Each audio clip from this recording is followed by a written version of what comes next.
చెప్పండి అంకుల్, మీ పేరు? సారంగం నా పేరు. ఏం చేస్తుంటారు అంకుల్ మీరు? వ్యవసాయం చేస్తాను. వ్యవసాయమే చేస్తారు. తెలంగాణ ప్రభుత్వం వచ్చిన తర్వాత రైతులకు ఎలాంటి ఉపయోగం ఉంది? తెలంగాణ వచ్చినాక గత 9 సంవత్సరాలకు దగ్గరికి వచ్చి 10వ సంవత్సరంలో కాలు పెట్టింది కాబట్టి బ్రహ్మాండమైన అభివృద్ధి చెందింది. సరే, నీటి వనరులు అంతకుముందు లేకుండే మన తెలంగాణలో. నీటి వనరులు ఇవాళ 2 గోళాలు ఇస్తేనే వాటర్ వస్తున్నాయి.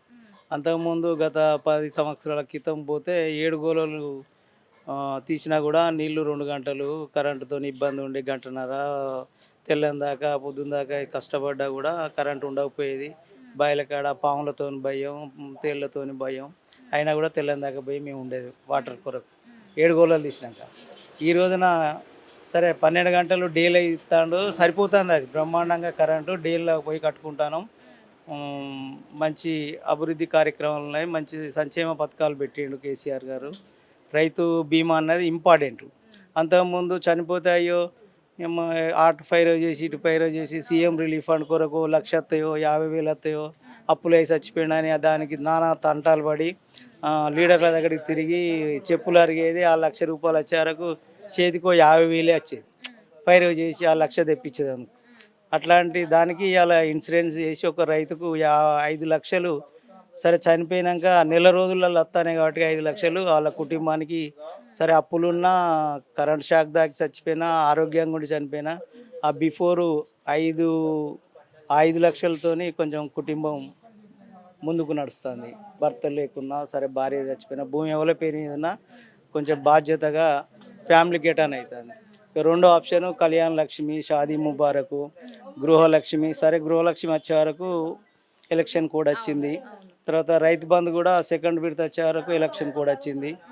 సారీ, ఎస్సీ దళిత బంధు వచ్చే వరకు. సరే ఇవన్నీ కూడా ముందు ఆలోచన కొరకు కేసీఆర్ గారు తెలంగాణలో పేదవాడు ఎవడు ఉండద్దు, అందరూ సురక్షితంగా బతకాలి అన్న ఆలోచన ప్రకారం ముందు జాగ్రత్తకు చాలా సంక్షేమ పథకాలు తెచ్చిండు. ఆ సంక్షేమ పథకాలే ఆయనను గెలిపిస్తాయని మా ధీమా వ్యక్తం చేస్తాం. సో చాలా మంది అంటున్నారు కదా, మళ్ళీ తెలిసిన వాళ్ళకే ఇస్తున్నారు, పేదల వరకు ఏడబోతున్నాయి అని అంటున్నారు కదా. తెలిసిన వాళ్ళకి అన్నది ఏం లేదు, అంటే కొంతవరకు సరే కష్టపడ్డోళ్ళ వరకు వస్తుంది.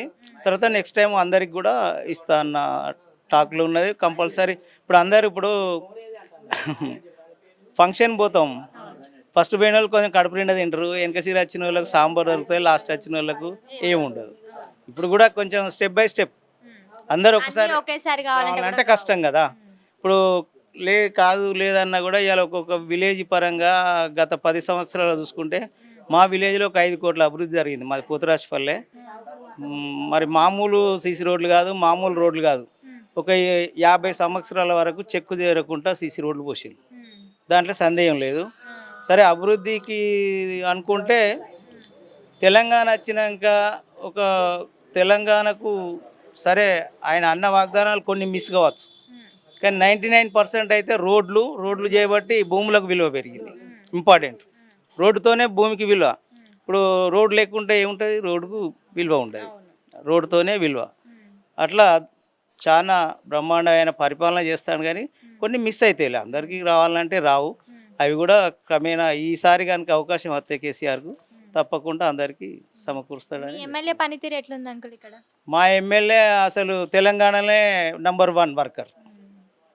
అవార్డు వచ్చింది కాబట్టి ఆయన నంబర్ 1 రావడం కూడా అంత ఈజీ కాదు కదా. 31 డిస్ట్రిక్ట్లు ఉన్నాయి మన దగ్గర తెలంగాణ. 31 డిస్ట్రిక్ట్లో మళ్ళీ మా మండలం, మా నియోజకవర్గంలో 110 గ్రామాలు.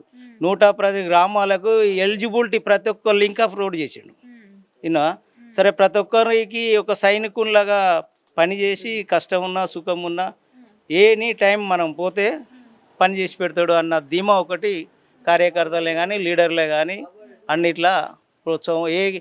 చిన్న మారుమూరు రోడ్ వేయాలి సార్ అంటే ఇప్పుడు ప్రజెంట్గా సారు సరే తెలంగాణ గవర్నమెంట్ వచ్చినా సార్ గెలిచినా రెండో ఆప్షన్ ఏంటంటే భూముల కాడికి రోడ్లు అడుగుతాను. ఇప్పుడు విలేజ్లలో రోడ్లు అయిపోయినాయి సార్, మా భూమి కాడికి పోవాలంటే ఇబ్బంది అవుతాను సార్, తెల్లని దాకా బావి కాడికి పోవాలంటే బండి పోతలేదు, మోటార్ పోతలేదు అంటే అది కూడా ప్రజెంట్లీ మరి ధర్మారెడ్డి సారు ముఖ్యమంత్రి దాకా కూడా తీసుకుపోయిండు.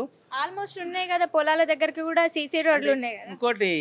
ఇంకోటి ఇంకా కొత్త వాళ్ళు ఉన్నారు, మేము జాగిస్తాం సార్ మాకు రోడ్డు పోయాలి. ఇప్పుడు మూటలు ఎత్తుకొని పోవాలంటే ఈ రోజుల్లో ఎవరు పోతాను, ఎవరు పోలేకపోతాను, జారి పడతాను సార్. మొన్న పడితే కాలు ఇరిగింది, కొంచెం రోడ్డు శాంక్షన్ చేయాలి అవన్నీ సార్. వాస్తవాలే కదా. 100% వాస్తవాలు. దాని కొరకే సార్ కూడా మొన్న కూడా మా ధర్మారెడ్డి సార్ తప్పకుండా మళ్ళీ మనకు అవకాశం వచ్చిందంటే తప్పకుండా గెలుస్తాం, తప్పకుండా గెలుస్తాడు Dharma Reddy sir. Thank you uncle. ఓకేనా.